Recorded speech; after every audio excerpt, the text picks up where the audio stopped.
आज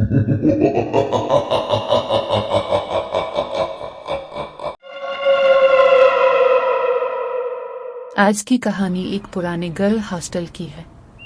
ये हॉस्टल शहर से कुछ दूर वीराने में वाक़ था।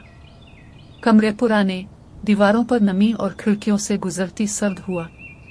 लेकिन इस हॉस्टल के बारे में एक खौफनाक राज छुपा हुआ था। तालिबात अक्सर कहती थीं कि रात को कॉरिडोर में किसी के कदमों की आवाज़ आती है, जैसे कोई नंगे पांव चल रहा है। कई लड़कियां शिकायत करती थीं कि उनके कमरे में कोई खड़ा रहता है, लेकिन जब मुड़ कर देखो तो कुछ नजर नहीं आता। एक रात 3 सहेलियां, आयशा, फातिमा और सेहर जाग रही थी। अचानक लाइट बंद हो गई।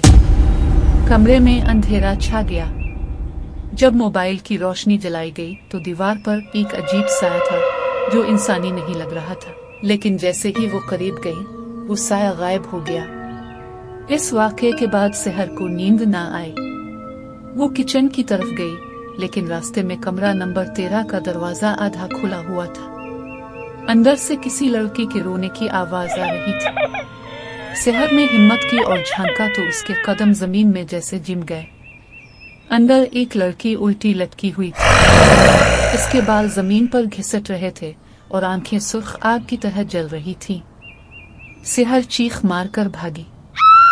सब लड़कियां इकट्ठी हो गई। लेकिन जब दोबारा कमरा देखा गया तो अंदर कुछ न था, बस एक पुरानी डायरी रखी थी। इस डायरी में लिखा था कि कई साल पहले एक लड़की महक इस हॉस्टल में पुरस्कार तौर पर गायब हुई थी, और तब से इसकी रूह हॉस्टल में डोरनी बनकर भटक रही।